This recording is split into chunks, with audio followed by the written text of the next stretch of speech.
एक दिन पहले ख़त्म हुआ है। एंड मैं तो बहुत ही ज़्यादा, मतलब I was expecting honestly speaking कि थोड़ा डिफ़िकल्ट ही आएगा, seeing the current trend which is happening except the 2024 paper. आप 2023 में देख सकते थे कि भाई सी सैट, तो अब सी सैट एक मॉन्स्टर बन चुका है। ऑनेस्टली स्पीकिंग, जो लोग मेरी तरह है, लाइक मेरा कोई भी मैथ्स बैकग्राउंड नहीं रहा है, मेरे पास 10th तक मैथ्स था, उसके बाद then I was in humanities, and फिर उसके बाद मैंने लॉ करी है। I mean my final year of law. तो ऐसे बच्चों के लिए स्पेशली जब मैंने भगवान से मिन्नतें करके कहा है कि God please for God sake maths ना आ जाए ज़िंदगी में, बस पास हो जाऊँ 10th के बाद, मुझे मैथ्स उठानी नहीं है, बट क्या पता था लाइफ को, एंड हियर आई एम। तो सी सेट एक मॉन्स्टर बन चुका है। व्हेन आई से मॉन्स्टर, मेरा इरादा आप लोगों को डराने का नहीं है।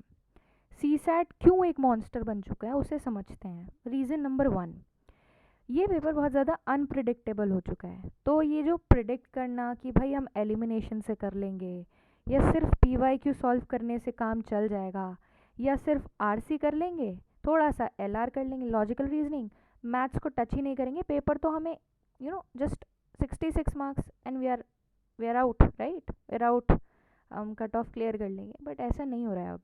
As you can see, comprehension के अगर इंक्रीज़ हुए हैं तो फिर मैथ्स के भी काफ़ी इंक्रीज़ हुए हैं। समवन लाइक मी और एनी वन ऑफ यू जिसका मैथ्स बहुत पैथेटिक है, वो क्या करे। अब I am not in a position कि मैं आपको गाइड कर सकूं, बट जो मैंने स्टेप्स लिए हैं आप शायद उनमें से कोई स्टेप ले सकते हो। 2 रास्ते हैं, एक बहुत अनकन्वेंशनल है और दूसरा बहुत कन्वेंशनल रास्ता है। देखो यार, अनकन्वेंशनल रास्ता इसलिए है वो क्योंकि बहुत टाइम टेकिंग है। लाइक मेरे पास भी टाइम कम पड़ेगा अगर मैं इस रास्ते से जाऊँ।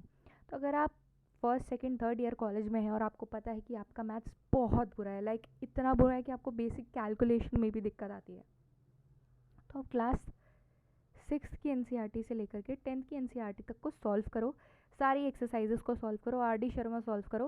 अब कोई ये कहेगा कि बेवकूफ़ है क्या, क्या बोल रही है ये भाई, ये एग्ज़ाम इन चीज़ से डील ही नहीं करता है, आप ट्रिक सीख लो, उसको अप्लाई करो, बार बार प्रैक्टिस करो, हो जाएगा। ऑनेस्टली ऐसा नहीं होता है, क्योंकि जिसका मैथ्स इतना बुरा होता है ना, लेजिट इतना बुरा होता है, उसको टिप्स एंड ट्रिक्स भी नहीं आती है समझ में, कैलकुलेशन में भी दिक्कत होती है। तो मेंटल मैथ्स वो इंसान करे, तो ये 3 साल वो दे सकता है, right. First second third year में जब आप कुछ नहीं कर रहे हो, आप कुछ मत करो, nobody is asking you to do anything. आप बस 1.5 आवर या 2 घंटे रोज़ अपने दिन के मैथ्स को दो।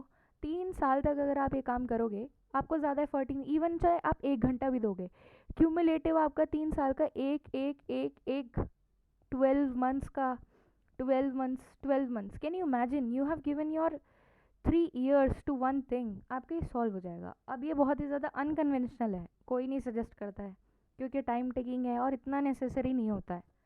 पर अगर आपका मैथ्स सच में इतना बुरा है और आपको पता है कि आपका लाइफ का सबसे बड़ा ड्रीम क्रश हो सकता है इसकी वजह से, आई थिंक इसको करने में कोई बुराई नहीं है। That's what my point of view is.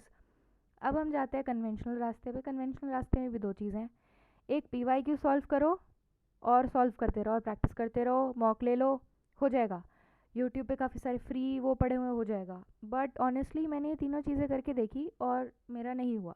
Like मैंने यूपीएससी का अटेम्प्ट नहीं दिया है, प्रैक्टिस में नहीं हुआ, मुझसे नहीं हुआ, आई गॉट वेरी फ्रस्ट्रेटेड। तो मैंने डिसाइड किया कि I can go for a coaching.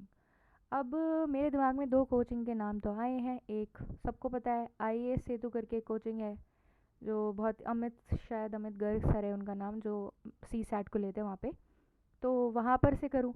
या दूसरा मैंने ऑनलाइन में शून्य IAS का बहुत ज़्यादा सुना है। अब जनरली मैं बहुत ज़्यादा कंफ्यूज हूँ इन दोनों के बीच में, लाइक मैं किस में जाऊँ।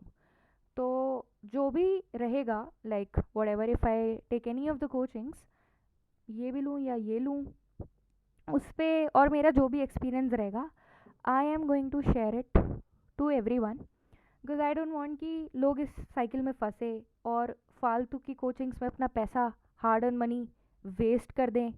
क्योंकि यार टाइम एंड मनी बहुत ही मेहनत से कमाया जाता है, और उसको वेस्ट करना वो एक सबसे इम्पॉर्टेंट रिसोर्स है जो वापस नहीं आता। मनी तो फिर भी आ जाता है विद टाइम, टाइम नहीं आता है। तो जो भी मेरा रहेगा इसमें से एक्सपीरियंस, वो मैं आपके साथ शेयर करूँगी। बाकी PYQ no doubt very very important है, solving mocks are very very important.